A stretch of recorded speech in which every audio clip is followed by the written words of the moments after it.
Apple, soon to be Google, and Unity that are now this new runtime fee. How we use AI to empower people that have no coding skill or art skill to actually create something.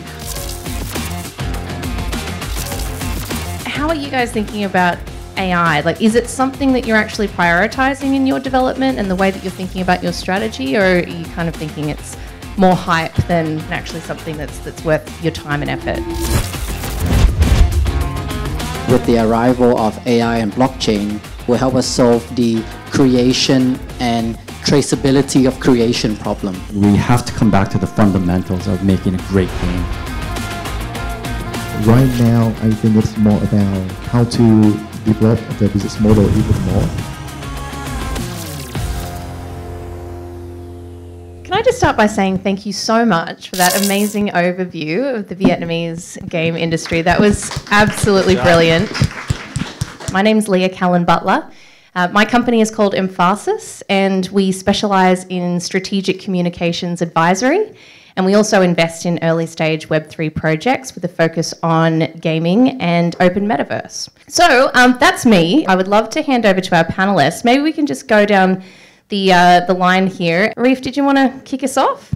Okay, thank you. Hi everyone, my name is Arief. I'm coming from Agate/Mythic Protocol. So we're a game development company based in Indonesia. And now I'm focusing more on Mythic Protocol inspired by Axie Infinity. So we dive into Web3 games. Thank you very much for having me. Thank you. Hi everyone, my name is Jin Oh. I'm a partner at BITKRAFT Ventures. It is a venture capital firm based out of the US. It's a US domiciled firm that invests in video games and entertainment tech. Nice to be here. Hi everyone, my name is Trung, the co-founder and CEO of SkyMavis, the company behind Axie Infinity, the game. Hi everyone, I'm Nguyen. I'm the founder of Atherlabs. We are a gaming studio based here in Ho Chi Minh City, Vietnam. Thank you. That's awesome. Thanks, guys. Well, before diving into it, let's maybe have a bit of a lay of the land. I would love to understand from you where you think the industry is at right now. There's a lot of new emerging technologies coming in. Everyone's mentioned blockchain. AI is the big elephant in the room as well. There's also been some major policy changes on platforms. We've seen that on Apple and Google and even Unity. Who would like to kick us off? State of the industry today. Jin. Yeah, sure, I'll start. So as you've seen in the presentation, it is one of the biggest and the fastest growing industries in the world, right? About $200 to $250 billion and growing at CAGR of about 10% a year. And very soon will be 300 billion plus. Gaming is an industry where it really doesn't have a downturn. We talk about the economic downturn. It doesn't necessarily happen in gaming. If you look at all the crashes in the market, gaming has crashed much less because it is the most conducive and cheapest form of entertainment, right? And if you look at all the entertainment form, the preferred entertainment form by teenagers, gaming is the #1 preferred form of entertainment. So despite the fact that we hear about the market, etc., I don't think it necessarily impacts the gaming industry as much, and we'll continue to see it grow. One last point I do want to make for the folks here in the audience that may not be from the gaming industry is to look at gaming not as just gaming and entertainment for kids, but also it's in the forefront of modern technology, right? It's a technology play. Take, for example, AR, VR, right? 70% of people who actually buy AR, VR gear buy games, and that's the #1 motivation for buying into AR, VR, cloud gaming as well. Take blockchain. The biggest use cases are in games. And if you look at generative AI, there's so many amazing cases that we could talk about for hours in video games as well. Really is the crystal ball to the future of where we're going, as not as just an industry, but as a civilization, if you will. I absolutely love that. Very bullish take. Technology forward, possibly even recession-proof. I love it. Arief, how do you see it? Totally agree with Jin, but I think maybe I will add something because if we see the growth of the gaming industry, mainly driven by the technology cycle, by personal computing that spawned console and arcade games and then mobile internet. And if we see last year growth of the game industry, it's actually declining.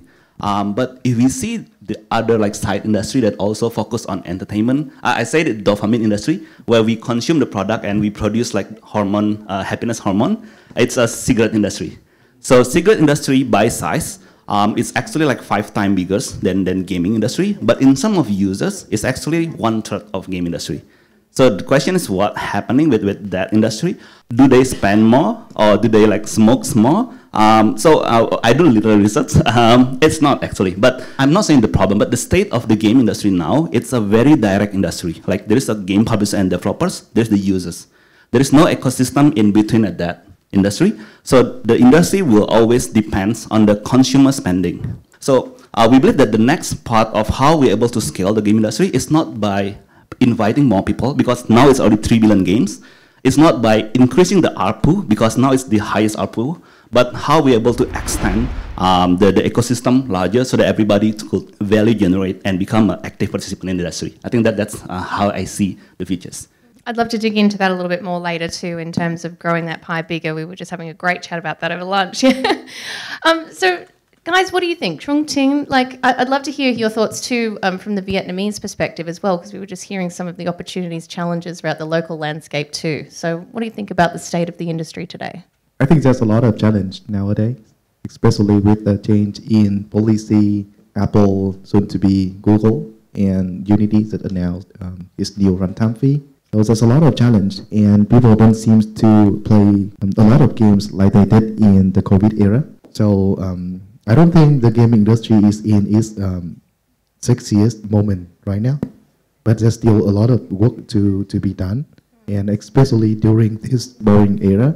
Yeah, I think all the amazing speakers have covered their points, but I have just one small thing to add to Trung's point. I do think we're at a very difficult time, being a gaming studio, especially when, with all the changes with the marketing ad tech, Apple and Google policies, that kind of thing. And it basically really forces game studios to look at clearly like what kind of genres, what kind of like target audience are now profitable and what are no longer profitable. I think some genres might not no longer be viable, and which drives studios to make to go up the food chain and make games that have maybe larger LTV in terms of user and longer retention time and deeper economy and that kind of thing.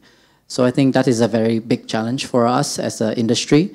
Secondly, I think you mentioned AI. I think that also is a very exciting but also challenging opportunity for us, for Game Studio. How do we implement and leverage AI in a sustainable way that allow us to create more meaningful content, not just content in general, but more meaningful content that can really engage with the user. And to us, it's a very exciting prospect, and we are actually actively looking to spend time and effort in that arena.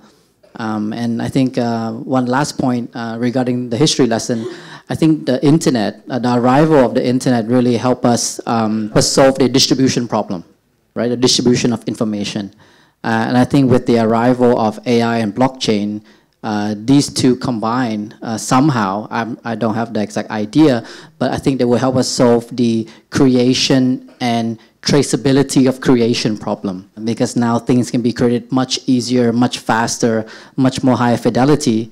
Who created it, when, how, why, and who owns that creation? I think those are very exciting times for us as an industry, and I look forward to be a part of it. Yeah, I love that take, actually. I heard someone say something just like that the other day, but they were talking about the infinity of AI paired with the scarcity of blockchain seems like a really wonderful opportunity. And maybe we can even talk a little bit more about that, how it's actually applied to the gaming use case. Just moving on, though, I have a few questions for each of you. First one for you, though, Jin. I'm really interested to know from an investor perspective, where are you seeing the growth come from? And maybe you could tackle it from a few different perspectives. Whether it's industry sectors, geographies. How are you thinking about that at the moment? So I think there are the two ways we look at it. One, I think, is a thesis-driven one, which we look at it very much nowadays, like many other VC firms, on the generative AI perspective. And we have invested in quite a bit of about 20 AI companies, both in the gaming space and not, and love to talk about it as well. The other one is more of a traditional space where it is really founder-driven, right? I know VCs talk about founders a lot, but the three folks here are very impressive founders, and a lot of times we believe in them as an individual and we follow the product afterwards, right? And that's what we have been doing. In terms of, I'll talk about Asia in specific because we are in Vietnam today.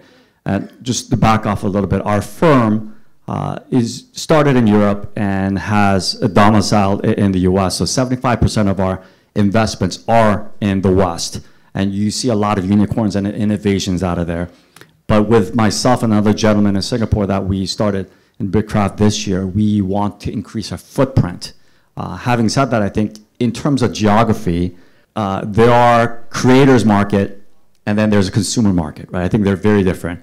Even within the creator market, we have to look at if there's an entrepreneurial creator market versus a driven by big companies as well. I think there are two countries that are obvious to me, which is China and Korea, which has a deep and long history of making games and they continue to innovate in that space. But the two dark horses, in my opinion, in terms of geography, one is India, and second is Vietnam. I think they share a lot of commonalities, is that they're following the footsteps of what China has done, right? Which is very young population, highly educated, highly sophisticated gamers that are very eager and fast to learn, and already have a long history of games as well. So I am quite bullish, and one of the reasons why I'm here today is to learn about the industry here, and to continue to hopefully be a service to Vietnam and in other regions in Asia.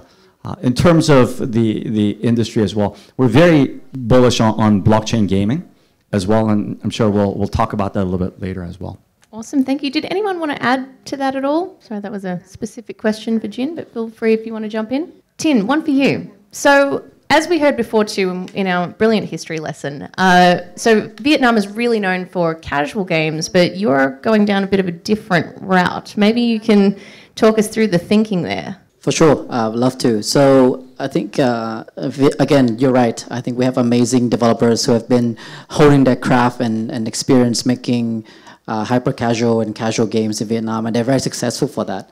So when I started out, being inspired by, blockchain technology, being inspired by being a gamer, I thought these two combined would be a very unique proposition for a particular game that is not of the hyper-casual genre.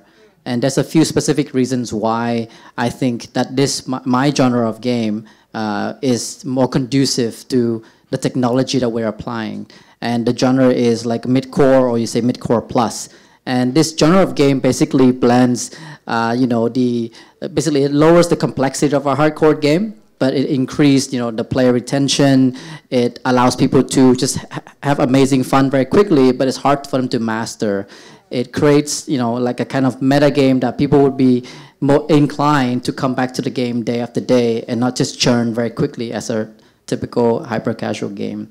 And the reason why I chose this genre and also our action RPG genre is because this type of game will allow for us to foster and create a players-driven, players-owned economy. An economy where in-game items, in-game assets are very diverse, very wide, very broad, and allows players to, create, craft, and own these items, and then have that ownership be of value to them, whether it's monetary or just, mentally. And I think having that genre match with like the mid-core genre, match with the actual game content we're making is extremely key. And I think that's a problem that blockchain can help solve by using, that technology. Okay, so my next question is for Arief. So you have recently started a new venture following the success of Agate. So you've just started Mythic Protocol. Can you just explain us what sets Mythic apart from Agate, and how does that fit into this conversation that we're having today around shaping the future of games? Actually, one of the main reasons why Mythic started is actually because I met him. So he inspired me he introduced me about the world of blockchain. I created my first wallet to mint cipher. So thank you very much for introducing us to blockchain. Yeah, I actually learned all the game making early lessons from Arief. So thank you, Arief. I think because of that, I studied more about blockchain industry, the ethos, and then we see there is a potential of the technology, But at that time, like 2 years ago, we believe that the over financialization of things and also like the human greed actually taking over. We believe that the fundamental of the technology is there. So that's why actually we start Mythic Protocol. And we believe that by emulating what happened in the cigarette industry and trying to copy that in the game industry, and then we ask question like, should be the retail distributor of a game industry? Who should be the retail promoter of the game industry? Who are the actors in the ecosystem that actually able to add value? If it's UGC, what kind of UGC? How we use AI to empower people that have no coding skill or art skill to actually create something. Love it. Congratulations on the new move. All right, one for you, Trung. So blockchain gaming did exist before Axie Infinity, of course. There was an industry there, but it was really Axie that catapulted the genre into, I think, the mainstream recollection, if you'll call it that. But the industry's changed a lot over the last 12 months, and I think Axie 2 has developed so much. The Ronin ecosystem now is supporting new games, and it's really kind of taking on a life of its own. So I was wondering, from your perspective, how has that journey been like, and how are you thinking about strategy at SkyMavis in terms of staying ahead of the curve now when the industry is changing so much and so fast? So I believe 1 year ago, or maybe 1.5 or 2 years ago, we were still in the play-to-earn era with a lot of opportunities for people. When they play the game, they hoped to earn some in-game rewards that they can eventually exchange to real money. So it was the narrative at the time, and like many things have changed since then. Right now, I think it's more about like how to develop the business model even more, so that we have a sustainable and scalable business model. Because until now, I could say that like across the whole industry, we haven't fully figured out like a very stable business model.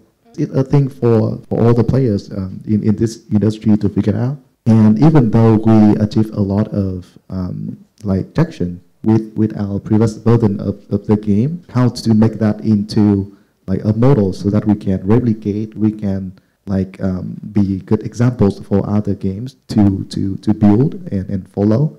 That's a very hard thing, a lot of challenge that require a lot of iteration, a lot of testing, a lot of metrics, monitoring and optimization.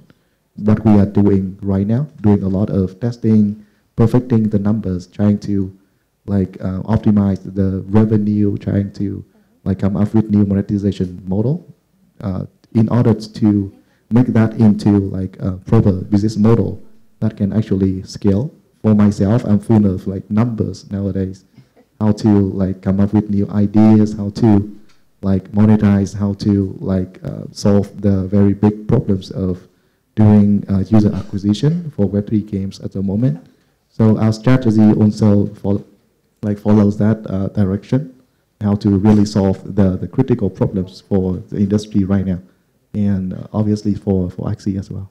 Yeah, I'd love to double click on that actually. It's something that has come up with everyone so far. I think one of the biggest problems at the moment in Web3 gaming is user acquisition and retention, distribution, scaling. All of these things are massive challenges because really none of the Web2 playbook applies. So a question for everyone, how are you dealing with that? And are there any Web3 native strategies that you can share that perhaps are new in the world of Web3 gaming that you found are working for you? Do you want to go first, Trung? You were just mentioning that, so I'd love to maybe hear a little bit more in depth, actually. I think user acquisition in Web3 is very different when it comes to compared to traditional gaming user acquisition, because in traditional gaming, people already have a very established model that they can do paid UA, they can measure CPI, cost per install, they can somehow come up with some estimation regarding lifetime value of users. And as long as they can scale that model to, let's say, hundreds of thousands, millions, hundreds of millions, and still maintain the LTV to be higher than CPI, then that's the model. But in Web3, because of the entry barrier, people need to do a lot in order to get into blockchain, create wallet, get to know like very complex blockchain concept, get to know what is real like true ownership of the digital items. All of that, and because of all the buzzword around blockchain, a lot of scams, people are very like afraid of doing new things. So that create different dynamics in the blockchain gaming industry.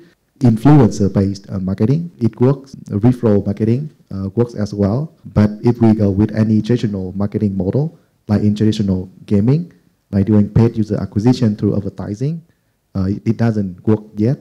In order to solve the business model problem, right? Assuming that we already solved the monetization thing, and the remaining is user acquisition. Following that, we need to do a lot, right? Reducing the entry barrier, how to really abstract all the technical difficulties that people need to get through in order to get started with blockchain and blockchain gaming. How to like embed all the benefits of blockchain and digital, like open digital economy into blockchain gaming, so that people can experience all of those benefits without even like knowing what is the blockchain is behind the scenes. It's a very operational and technical process that we need to improve every day. Luckily that we have a whole industry to rely on, and every day we have some like even small improvements and advancement. So it's a good thing, because I can see that in the current market situation, people seem to focus a lot more on building. Yeah, it's so true. Onboarding is still such a challenge. And I'm seeing a lot of blockchain games looking to perhaps remove some of those Web3 elements, just to be able to allow people to get in and try the game before they actually have to go with all the responsibilities that come along with being digital asset owners. So, Jin, I'd love to hear from you. How are your portfolio companies dealing with this? What's their general approach, and do you have a perspective on that? Should we be leaning more into some of the decentralization elements, or trying to make it easier for, I guess, Web 2 noobs to come over to Web 3 games? Got it. I think rather than trying to focus on user acquisition itself, I think we need to talk about what is the value we're creating for the players, right? I don't think the fundamental issues have been resolved, because we could do all the UA we want, but they're not going to come and stay, right? We talk about the frictions, etc. Ultimately, it has to be a great game. First of all, no one knows. You could ask anybody in the room, and no one will give you an answer. But I'll state some of the stuff that's in the research reports that are out there, whether that's credible or not. One research report said last year about there are 900,000 wallets attached to game. Now, I read another report that says it's decreased to 800,000. Tin and I were talking over lunch, and somebody said 30,000, right? Whatever the case, it's tiny, right? If you look at the number of gamers in the world, it's over 3 billion. So if you look at just that fraction, even if it's 1 million, it's really minuscule. So it's not necessarily that we're not doing a better job or the user acquisition is complicated. We're just not adding enough value to the players. And how do we add values? As games, it ultimately has to be a fun game. There is a persona of games in which we have different motivations of why we play. I don't think we've really figured out how to scratch it in the Web3 space yet. The one school of thought says it just takes time for us to make great games. I think it's true. But I don't think we've really figured out which audience, for what purpose, and what for motivation we're serving yet. And until we figure that out, all the discussions about UA and everything, I think we may not be using the best use of our time. So having said that, I think we have to come back to the fundamentals of making a great game for which audience we need to be very specific about. I love what you just said too about how it takes time to make a great game. Our entire industry is so nascent, let alone the games themselves. Arief, what do you think about this hairy issue? Yeah, actually agree. And maybe like sharing some of our hypotheses on approaching the Web3 market. So when we start Mythic Protocol, we always ask like, why Web3? Or maybe like specifically, why NFT for gamers? Like the consensus of the industry is everybody say like ownership, interoperability, and composability. And then because like in our internal discussion, we always ask like, why blockchain matters for this tree? Because we still cannot do this without blockchain. Like the tech layer, we are able to do it. It coming from a very internal perspective, but we did more like market research, and then we asked the audience, the gamers, like, is ownership matters to them? Do you think it's matter for gamers, ownership? It's actually, yes, definitely matters. But the key point here is that for gamers, they don't care about centralized or decentralized ownership. They think that if they own a Steam account, they own it. So we always ask, like, inherently, what blockchain technology could bring something different? That's the fundamental question. And one of our theses is the concept of legacy. We call it legacy. So it's a kind of like building something in a persistent database, because technically blockchain is a persistent database. So the idea is like, imagine like MMORPG, and then I am the Web2 noob in the MMORPG. I just start the game, and there's a Black Dragon raid, like 10,000 people raid quest. And then I use a simple iron sword, and then fighting with the Black Dragon, I get lucky. I get the last hit. Since I got the last hit, the Black Dragon blood actually spilled to the sword, and it's evolved, becoming a Black Dragon sword. It might have a utility value, maybe like one hit kill dragon, but on top of that, it have an emotional value. This is the sword that I used like maybe 10 years ago to kill this Black Dragon. And this value, this provenance value, is actually matters to the gamers because it adds emotional layer. It's not only utility, it's not only financial, but it's emotional. If like someone wants to bid maybe like 10K for this sword, I still want to keep it because I want to tell my grandson that this is the first sword I used to kill the Black Dragon. I think that is the thesis that might matter to gamers. We test it and they're excited, but we're not sure we're able to execute it. But I think that's one of the theses that we think might move the thinking forward. Very interesting, the emotional attachment as opposed to just the speculation, which I think is what a lot of people focus on. Tin, you were talking about ad tech before, so how do you relate all of that to this UA discussion? Yeah, I think it's correct, and that's what we believe as well. I think the most recent example is CSGO, right? I mean, Counter-Strike is now going to release Counter-Strike 2, CSGO 2, right? And guess what? They're honoring all the CSGO skins from CSGO 1. But they're not a Web3 game. They still honor ownership and transferability, and and the players are happy. And the players are like, oh my God, this is amazing. So imagine now if Counter-Strike 1 was a Web3 company and they release Counter-Strike Web3 2, but then the developers like us just choose to not honor existing NFT in-game items. So I think ultimately when we say the word Web3 and Web3 games, I think it's not about the technology per se. It's more about the ethos or the thinking of the developers behind it, of what we are trying to do with the technology for the players, for the game, and for everybody involved. And I think, for example, Cypher Odyssey, if we were to release Cypher Odyssey 2, we have to follow, for sure, the path of CSGO 2. We cannot say, oh, all your NFTs are not usable anymore. Right, so I think that thinking has to start from the fundamental. The technology follows suit, like what Jin said. It's really the actual product. Is it a fun game? And when you say Web3, are you really meaning it? Are you honoring it? Are you gonna be a truly Web3 economy? Right. So I think that's the whole point. And UA comes way after that. Yeah, I think that's a great point. Yeah, you were just saying too that there's this problem. Are developers really thinking about these games from a fundamental perspective? Are you really committed to Web3? And it's definitely a problem. Certainly during the bull market, when prices go up, we get all these kind of cowboys who just blow into the industry and are looking to create something that maybe they're not super committed to. But we might be sort of seeing that in AI now as well, because I think a lot of the attention, the money has flown into that space now. So how are you guys thinking about AI? Like, is it something that you're actually prioritizing in your development and the way that you're thinking about your strategy, or are you kind of thinking it's more hype than actually something that's worth your time and effort? Who wants to kick us off on that one? I can take this one quickly. Yep. So with regards to AI, we have two initiatives within the companies. One of them is an generation platform that we built called Adventure.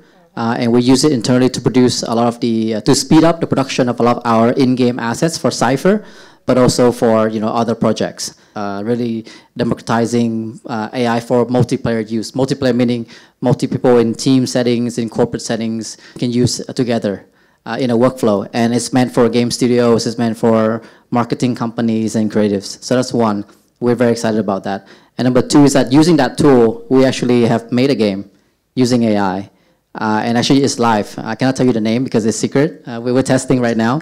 We're running some tests. We're getting actual user, and so far the feedback from the user have been great. They love what they see, and they don't know if it's AI. So they cannot tell the difference, basically. So I think that's something quite exciting. We haven't got to a point where we tell them it's AI or not, but we will see. Can I just clarify, is it like AI NPCs, or you've used AI to speed up the development, or all of the above? It's AI generative art. What about you, Trung? How are you thinking about AI? get into AI that much. We have some experiment within the company, like to utilize generative AI art to speed up development, also to come up with new concepts so that we can feed that into the whole pipeline of producing our art. It creates a lot of ideas for artists, but generally I still want to see more of what AI is capable in game development and in games as well, until we can like fully apply that into something. Still early stages. What about you, Jin? So I'll speak as an investor and then as an operator. As an investor, as a share, we've made a lot of investments, and we're very excited about how that's going to revolutionize not only games, but many, many industries around. We also invested in a company called GGWP, which also creates, it detects fake accounts, bots, etc. Imagine, not only in games, but anything that has human interactions, how that impacts player experience and user experience. And that could be used beyond gaming as well. Again, gaming is the crystal ball to the future of many things to come. As an operator, I see not the obvious is the cost reduction and the speed, right? But the implications are twofold. One is the quality of the games we're going to see just continue to skyrocket, right? What we used to consider AAA are going to be like quadruple A, if there is even a term. And the double A's are going to be all AAA because of this technology. And another thing that's going to happen is, I think, new genres that we never imagined was possible because it was so labor intensive and it's beyond our imagination are going to come out because AI is going to enable us to do so. So I think there's going to be, in the next coming years, we're going to see a higher quality and new genres that we've never seen before in the industry. Wow. I'm getting excited hearing you talk about that. Arief, what about you, AI? Yeah, I think totally agree that internally we use AI mainly to boost productivity. But now, even like if we see in some of the indie game, there are already like new genre coming out, like detective game, that all the scenario about the murder and everything is actually AI generated, and then people could experience like thousands of scenarios. So I do believe that will turbocharge the growth of new genre and also like productivity, as Jin said. Just bring it back to blockchain. I would love for you to leave us with a thought in terms of what you think is going to be the most exciting thing in blockchain games, perhaps over the next year. Just to put this in perspective, my company Emfarsis partners with the Blockchain Game Alliance every year, and we do this survey of blockchain gaming industry professionals. And it always blows my mind how fast everyone's priorities changes. Like, I remember back in 2021, everyone was obsessed with the play-to-earn model. And then, you know, the next year, people were looking at things like digital asset ownership. And this year, I think it's going to change again. So what is top of mind for you guys over the coming year in blockchain games? What's going to be the most exciting innovation? Tin? I'll be super excited when we stop being called blockchain games and just be called games. It's funny, but it's true. I mean, I think it's a technology. I don't think we should classify ourselves as blockchain games. Rather, I prefer, you know, whether we're a game studio that really value players' own economy. I think that's a much more better term and much more fair and much more exciting. So my goal and my hope is to say, yeah, let's see that word disappear. Let's see Blockchain Gaming Alliance become Players Own Economy Alliance, that kind of thing. So that's my prediction and my hope for the future. I think if we know, then we're gonna build it already. So there's still a lot of different possibilities. But yeah, right now I can say that it's exciting. But yeah, I don't really see it clear yet. We'll definitely be keeping an eye on the Ronin ecosystem anyway. Jin, what do you think? I think just over the hundreds of thousands of human history, I think we haven't changed, right? Which is, there's always excitement, there's FOMO, and then FOMO dies a little bit when there's a down market, which is what we're at today. And then many companies don't do as well. We come out with great innovations. I think this is a vintage year, and next year I think where great innovations are going to come in, potentially from these three gentlemen here as well. I'm super excited where that's going to come. And then the bull market comes, and now the FOMO is going to start, et cetera. So I don't think it will ever go away. But having said that, I think Web3 is going to be serving I don't think it's going to solve everything that we used to talk about back in a year or two ago. I think it's going to serve a specific audience for a specific problem. And that opens up bigger opportunities for games and other technologies. I think we need to be realistic about what it is. I do agree with Tin, and I think like it's what I really want to see happening is that the major platform in game, like the biggest PC distribution and the biggest console manufacturer and platform, is they actually like standing pattern application about the player own asset and everything. But they're not yet, their policy is not yet allowing like blockchain game on top of it. But I believe that in the next 2 to 3 years, they will start to embrace the technology, even though we might not use the same term anymore. But if that's happening, then the mass adoption will come. And I think I'm really excited about. That's brilliant. I think that's all we have time for, but thank you so much, guys. Thank you for having us for this discussion on the future of games. If you look at the trading volumes and the number of users, everything drops like by say 60% or 70%, right? This bear market, I'm still seeing a lot of builders sticking around, building like a product that people love to use, especially gaming as well. Do you think AI can help in this? Comparison of AI and blockchain. I do think that the ownership would be one of very critical part. One of the good things in blockchain is that we have a community. In Web3, you build in the whole economy around your communities. But then, what even more important is portray the consumer who will pay for your business.